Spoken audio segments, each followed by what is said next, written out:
Très peu d'artistes auront autant marqué l'industrie musicale et la pop culture d'une empreinte aussi indélébile et reconnaissable que Kanye West. Depuis la sortie de son premier album, en 2004, le fameux College Dropout, pour lequel il a gagné le premier des 24 Grammy Awards qu'il a aujourd'hui, Everybody want to know what I would do if I didn't win. I guess we'll never know.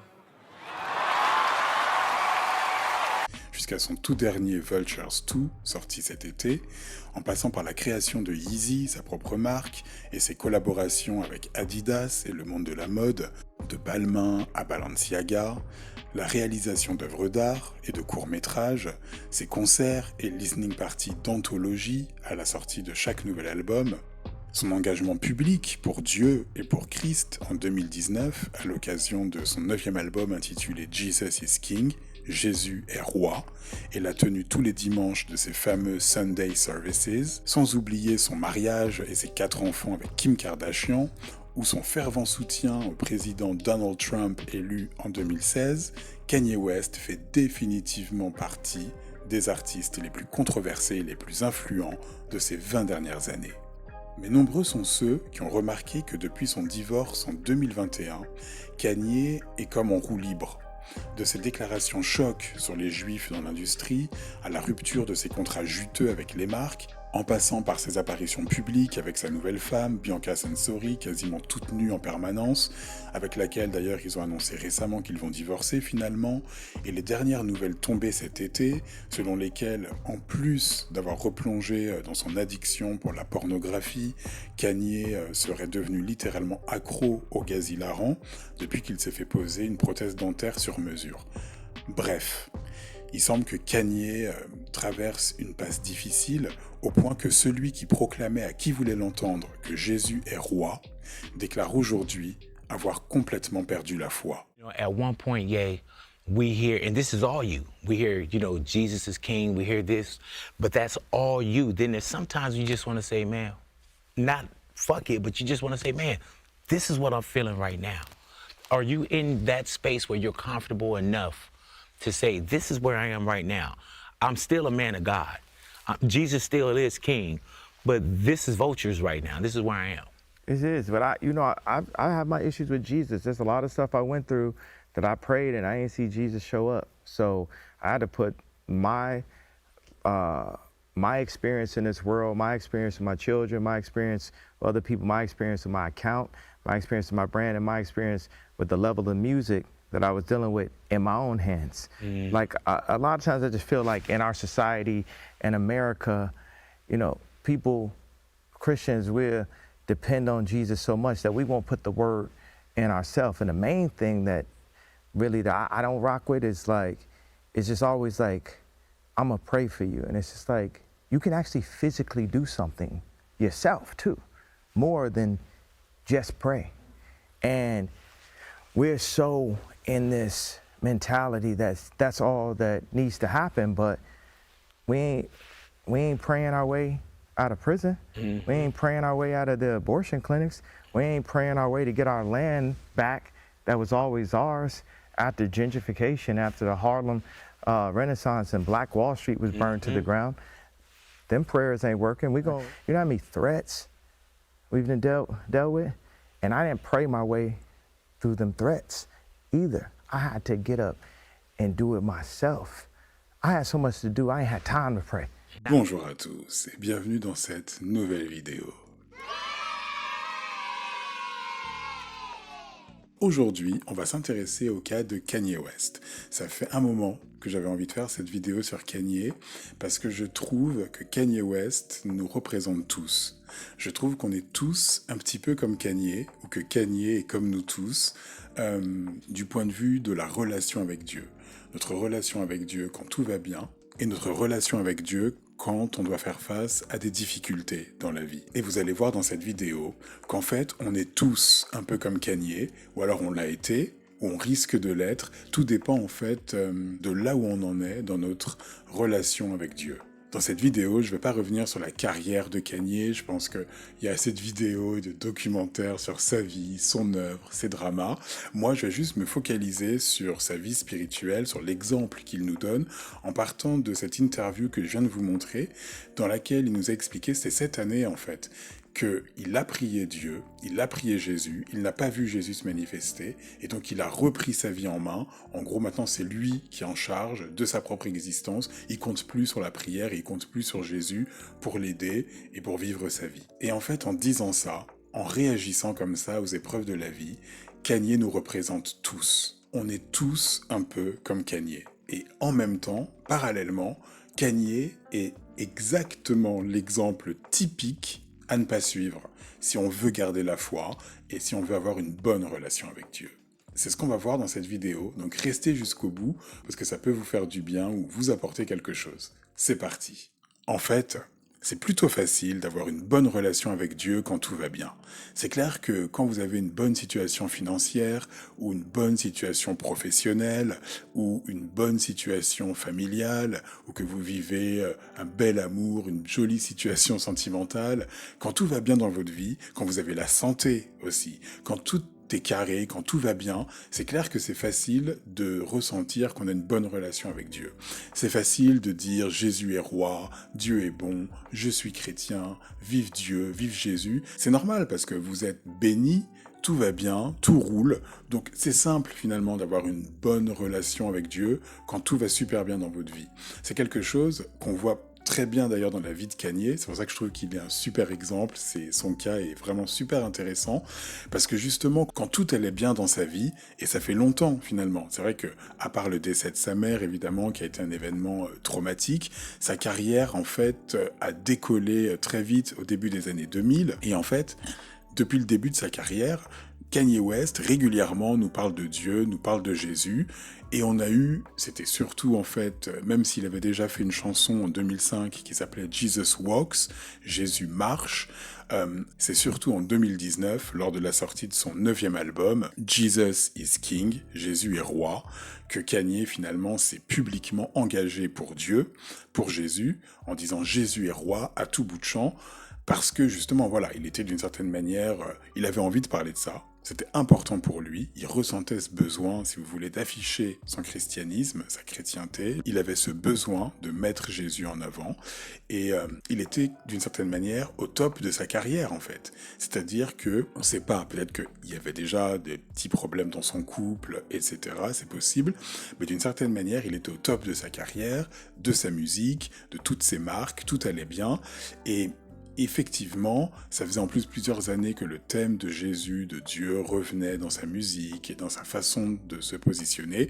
Alors, petite parenthèse, je suis conscient de toute la symbologie, de tous les symboles occultes qu'il y avait parfois dans les clips de Kanye West. Je suis au courant, je connais toute sa carrière, je sais les duos avec Jay-Z. Il y a plein de choses à dire en fait. Je ne dis pas que Kanye était le chrétien parfait et qu'il était l'exemple à suivre, mais tout ce que je dis, c'est qu'il est un exemple en fait, si vous voulez, de quand tout va bien, je proclame le nom de Jésus.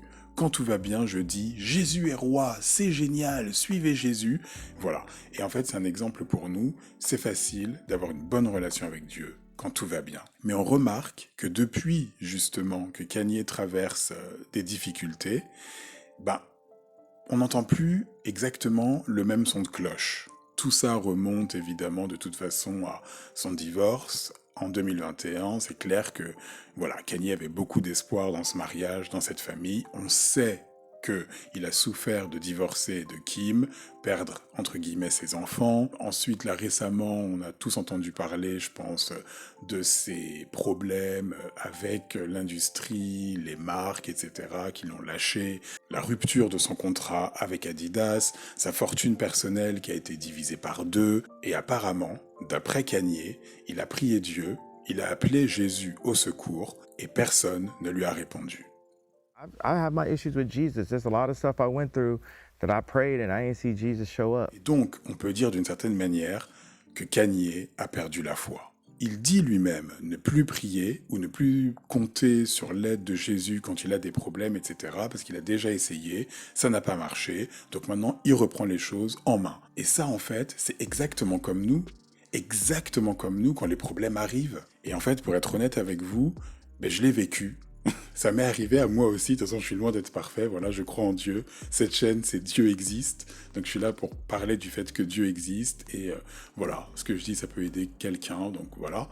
Mais je ne suis pas parfait, et justement, je traverse moi-même parfois des moments de doute, et peut-être que je dis ça, ça peut vous aider une personne qui regarde cette vidéo. Mais récemment, par exemple, j'ai dû faire face à une petite épreuve, et c'est vrai que quand j'ai vu l'épreuve arriver, un peu comme quand on est à la mer et on voit la vague qui va arriver, au lieu d'avoir la foi, ça me paraît évident aujourd'hui, puisque tout s'est arrangé, évidemment.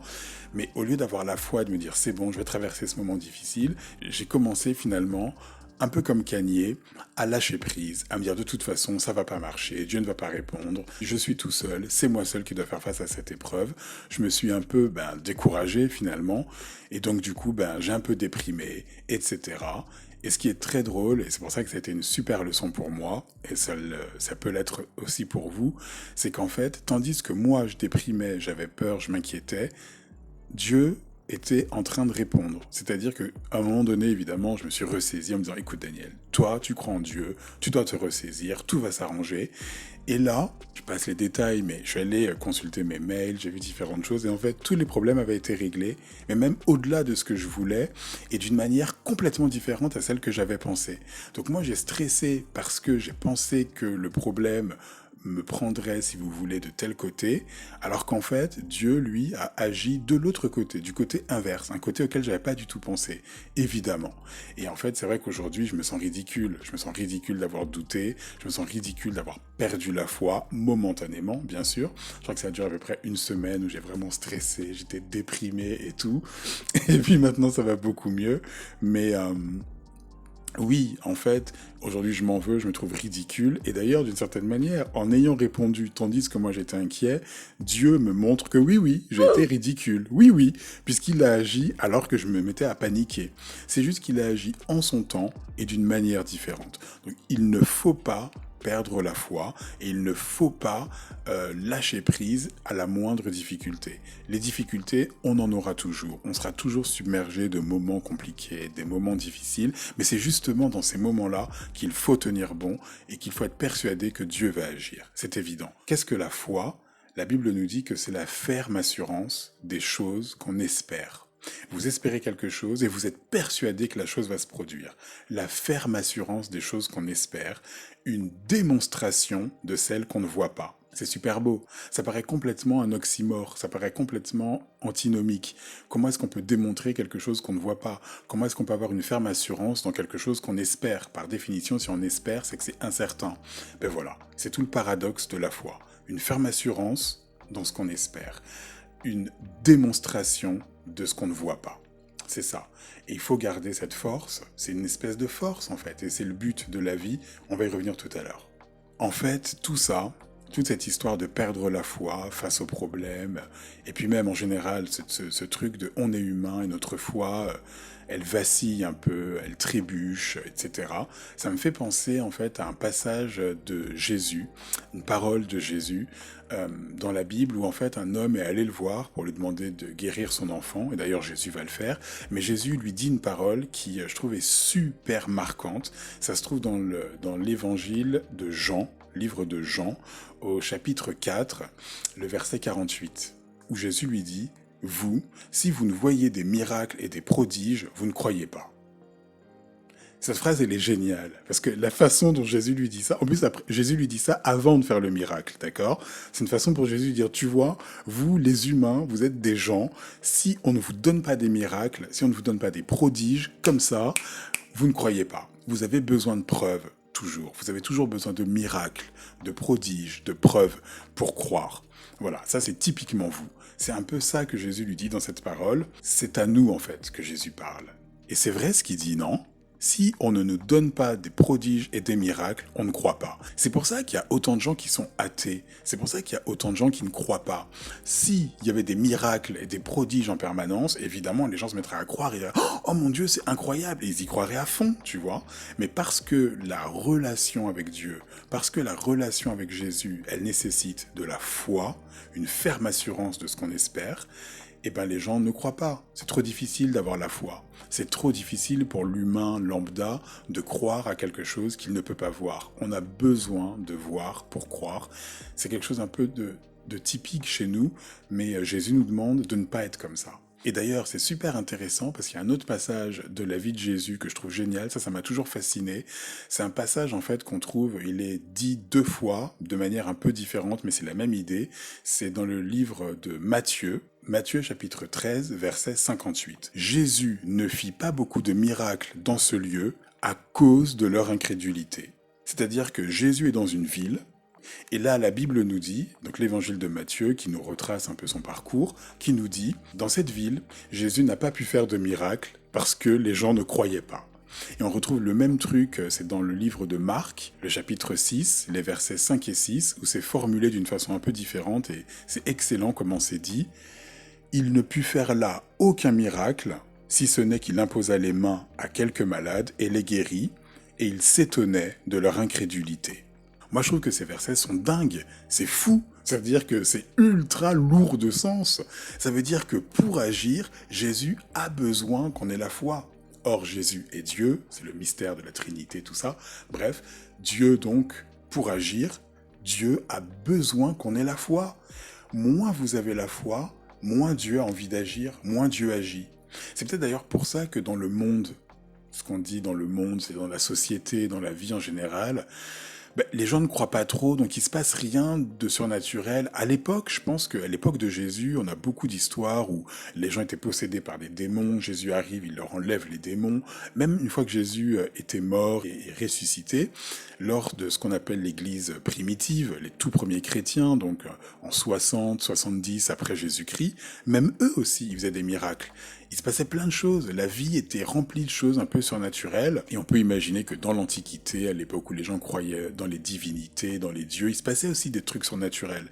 Aujourd'hui, ça se produit toujours, mais de manière en fait peut-être plus discrète, etc., et moins visible, moins frappante, parce que les gens ne croient pas, les gens n'ont plus la foi, et là où la foi diminue, l'action de Dieu, la puissance, la démonstration de Dieu, d'une certaine manière, diminue aussi, même si Dieu est capable d'agir partout, hein, c'est clair. Et Dieu utilise toutes sortes de gens, comme Kanye d'ailleurs, pour amener des gens à Dieu, amener des gens à Jésus, c'est clair. Et il y a beaucoup de fans de Kanye, sans doute, qui ont entendu parler de Dieu, entendu parler de Jésus pour la première fois grâce à sa musique et grâce à son message.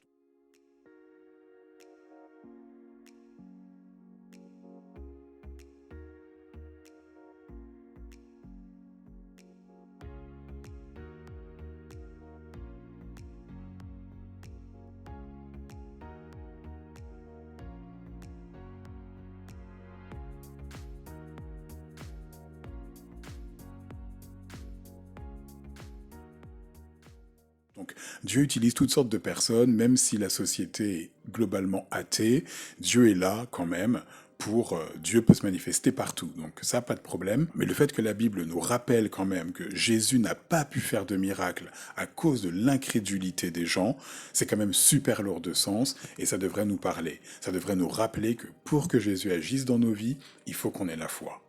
Un autre point sur lequel je voudrais insister, c'est que Kanye n'a pas tort quand il dit qu'on devrait agir, qu'on peut agir, etc. And it's just like, you can actually physically do something yourself too, more than just pray. Le seul problème, en fait, c'est qu'il parle d'un endroit d'amertume, un endroit de tristesse finalement, un endroit de déception. Il est déçu, il est un peu amer, et donc il dit des choses comme ça. Alors qu'en fait, la foi est fondamentale. Je crois même que garder la foi, c'est le but de notre vie. Vous savez, l'apôtre Paul, c'est lui qui est l'un des premiers fondateurs de l'église chrétienne, un super apôtre, il a fait plein de choses. Et à la fin de sa vie, il a dit un truc qui est super émouvant, c'est un verset que j'aime beaucoup, qu'on trouve dans le livre de Timothée, dans le Nouveau Testament. 2 Timothée chapitre 4, les versets 6 et 7, c'est trop beau, c'est même presque poétique. Il dit « Car pour moi, je sers déjà de libation. L'heure de mon départ approche. J'ai combattu le bon combat. J'ai achevé la course. J'ai gardé la foi. » C'est un super beau passage où il sent que c'est la fin de sa vie, finalement.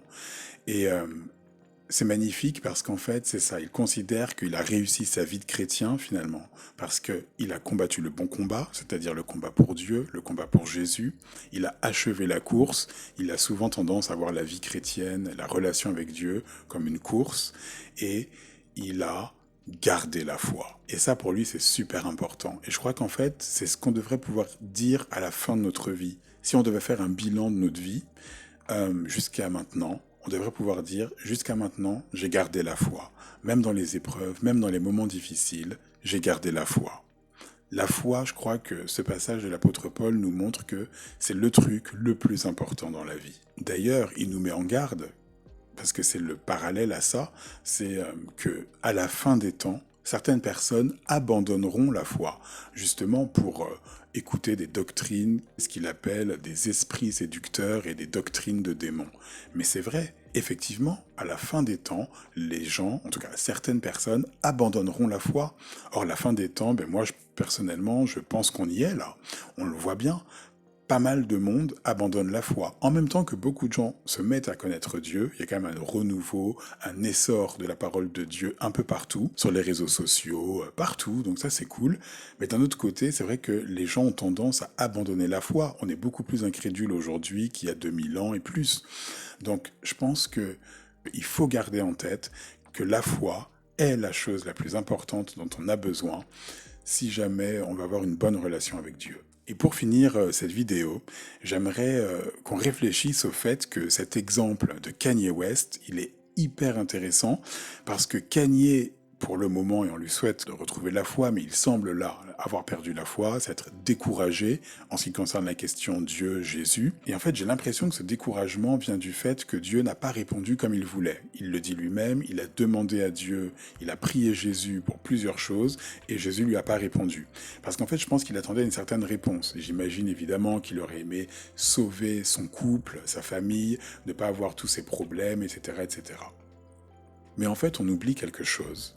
C'est que Dieu, lorsqu'on le prie, il ne répond pas forcément de la manière dont nous, on aimerait qu'il réponde. Et c'est un peu ce que je vous disais tout à l'heure sur mon propre cas, quand je disais que j'ai perdu la foi momentanément.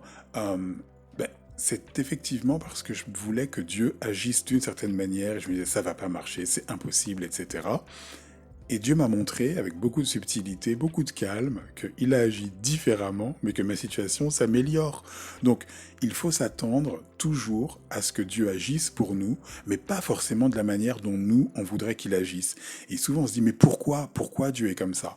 Alors, une raison simple. Déjà, dans la Bible, Dieu nous le dit, dans le livre d'Ésaïe, chapitre 55, verset 8, où il nous dit « Car mes pensées ne sont pas vos pensées, et mes voix ne sont pas vos voix. » Dieu nous dit, moi, je ne fonctionne pas comme vous.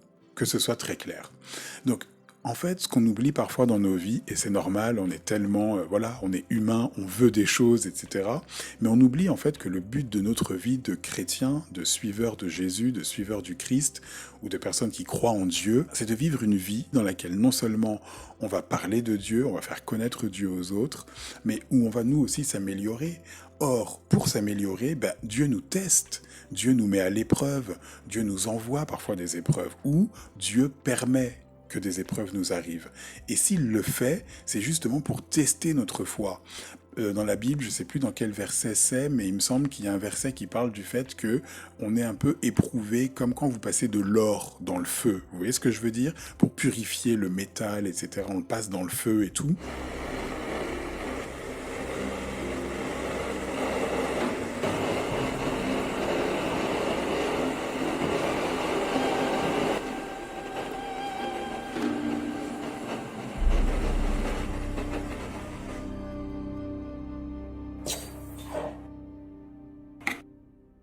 Et Dieu nous fait un peu la même chose. Ça revient à l'idée de qui aime bien, châtie bien. Et il y a ce côté-là, en fait, de Dieu. On l'oublie souvent parce qu'on se dit, je veux une voiture. Pourquoi Dieu ne me donne pas une voiture? Bon, alors, peut-être que Dieu veut t'entraîner à avoir un peu de patience. Peut-être que Dieu veut t'entraîner à savoir mieux mettre de l'argent de côté. Peut-être que Dieu veut t'aider à savoir comment faire un budget. Il y a plein de choses, en fait, que Dieu essaie de nous transmettre, de nous communiquer, Jésus veut nous apprendre, veut nous améliorer, veut nous entraîner, veut nous, parfois aussi nous corriger, vous voyez. Et donc, il faut être sensible à ça, il faut écouter ça. On ne peut pas juste demander des choses comme si Dieu était un distributeur automatique de bénédictions. And I love you. I love you too, Daddy. Money, please! My money. On doit aussi vraiment avoir cette relation dans laquelle on est conscient du fait que, pour notre bien, parfois Dieu met du temps à répondre parce qu'il estime que c'est ce qu'il nous faudra pour mettre à l'épreuve notre foi, notre courage, voir si on l'aime vraiment ou si on est juste dans une logique de Dieu est super, Jésus est super, quand tout va bien, et puis dès que j'ai un problème, je suis tout seul et ça va pas et je boude et je suis triste ou je déprime. Et en fait, je l'ai vécu aussi, donc j'ai vécu un peu toutes ces situations. Mais par exemple, pour vous donner un exemple positif, c'était l'année dernière, donc mon job, je l'ai trouvé en septembre de l'année dernière, septembre 2023. Et pour vous dire le truc, en fait, c'est une histoire longue, mais j'ai fait une reconversion, etc., etc. Et donc j'ai commencé à chercher un job en septembre 2022. J'étais absolument persuadé que Dieu m'aiderait à trouver ce job. J'en étais persuadé parce que je suis toujours persuadé que c'est Dieu qui m'a donné l'idée de faire cette reconversion professionnelle, etc., que j'ai faite. Ça m'a pris un peu de temps d'ailleurs. Et quand j'ai commencé à chercher un job, en septembre 2022, je me suis dit, Dieu va m'aider. Écoutez, c'est hallucinant. J'ai cherché ce job pendant 1 an. Littéralement 1 an, 12 mois, tous les jours, j'envoyais 5, 10 candidatures. Je n'ai pas lâché. Quelque part, pour ce cas-là, je peux dire j'ai gardé la foi, parce qu'effectivement, c'est ce que j'ai fait. Et 12 mois, jour pour jour, en septembre 2023, mais je vous assure que c'était vraiment jour pour jour, j'ai reçu pas 1, mais 2 coups de fil de 2 boîtes différentes qui voulaient m'engager. Je vous assure que c'est vrai. Et donc, dans la foulée, évidemment, j'ai appelé ma mère. On était morts de rire et tout. Parce que tu vois, j'ai trouvé un job. Ça fait, il y en a même 2. Et donc, elle me disait, c'est dingue. Et je lui disais, mais oui, tu te rends compte? C'est 1 an, jour pour jour, aujourd'hui, la date que j'avais commencé à chercher un job. Ça fait pile 1 an. C'est comme si Dieu voulait littéralement me montrer, tu vois, je te donne ce job 1 an après. Parce que tu as tenu 1 an pile, voilà ton job. D'ailleurs, pas 1, mais 2. Donc maintenant, tu as le choix. Et j'en ai choisi 1, etc., etc., etc. Et même le fait d'avoir choisi ce job, j'ai appris des choses. Parce que j'aurais pu prendre l'autre, en fait. Mais bon, c'est une autre histoire, une autre vidéo. Je vous raconterai ça peut-être une fois. Mais en tout cas, voilà. Dans ce cas-là, j'ai su garder la foi et ça a marché. 1 an, jour pour jour, après avoir prié pour quelque chose, Dieu me l'a donné. Et puissamment, il m'a vraiment très clairement montré, voilà ton job. Voilà. Donc, je crois que, d'ailleurs, voilà tes jobs. Vous voyez, Dieu aime bien faire ça, d'ailleurs. Si jamais tu gardes bien la foi, quelque part, il te gâte. Et voilà. C'est vraiment ça. Donc, gardons la foi. Rappelons-nous que Dieu n'agit pas comme nous agissons. Ses pensées ne sont pas du tout nos pensées. Et ses voix, sa façon d'agir, c'est pas du tout notre façon d'agir. Donc voilà, je crois que ce qu'il faut garder de cette vidéo, c'est que Dieu existe, Jésus nous aime, et oui, Jésus répond aux prières. Évidemment que Jésus répond aux prières. Simplement pas forcément dans le timing que nous on voudrait, pas forcément de la manière dont nous on voudrait. On a des choses à apprendre de Jésus. Il y a plein de trucs dans nos caractères que Jésus a envie de changer, souvent a envie de transformer, et on doit se laisser transformer par Jésus. Contrairement à Kanye, on ne doit pas se dire c'est moi, je suis mon propre Dieu, personne ne peut rien me dire, je fais ce que je veux, je prends les choses dans mes propres mains. Pas du tout. Ça, c'est une attitude qui est typiquement humaine. C'est la nôtre, d'ailleurs. Voilà, c'est vous, c'est moi, on fait ça. Kanye est comme nous, Kanye nous représente. Donc, je ne le blâme pas du tout, je dis juste qu'il est l'exemple, dans ce cas-là, à ne pas suivre. Ça n'est pas ce qu'il faut faire. Voilà. C'est normal de parfois trébucher, de douter, de perdre la foi. Le doute, c'est un truc totalement humain, mais on doit apprendre à surmonter ça. On doit apprendre à surmonter le doute. Il faut essayer d'être fort, en fait. Il faut se ressaisir et garder la foi. Et je crois que, voilà, cette vidéo, elle est là pour vous encourager à garder la foi, à faire preuve de foi dans les épreuves que vous traversez, dans les problèmes que vous pouvez avoir, que ce soit des problèmes de santé, des problèmes financiers, des problèmes amoureux, sentimentaux, toutes sortes de problèmes. Dieu existe et Jésus vous aime et Jésus répond à vos prières. Simplement, parfois, Jésus vous dit des choses, mais vous ne l'écoutez pas. Je ne l'écoute pas. Donc, soyons attentifs à ce que Jésus nous dit. Soyons attentifs à ce que Jésus nous montre aussi. Parfois, il nous envoie des petits signes, mais on veut pas. On veut pas les voir, ça ne nous plaît pas. Mais je pense qu'on devrait, parce qu'en fait, Jésus a déjà un chemin pour vous. Comme il est dit dans la Bible, car j'ai formé sur vous des projets de paix, non de malheur. C'est super. C'est vraiment ça, Dieu. Voilà, il a de très bons projets pour nous. Simplement, parfois, il faut qu'on sache lâcher prise. Voilà. Lâchons prise, laissons-nous guider et gardons la foi. Voilà, je crois que j'ai tout dit sur le cas Kanye West, comment le fait que Kanye ait perdu la foi est finalement un exemple pour nous, à la fois de ce que nous faisons, de ce que nous avons tendance à faire et de ce qu'on ne devrait pas faire.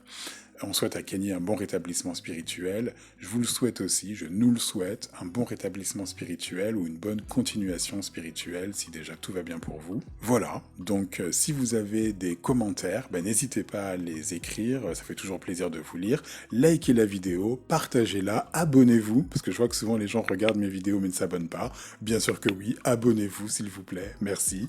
Et moi je vous dis à très bientôt dans une nouvelle vidéo.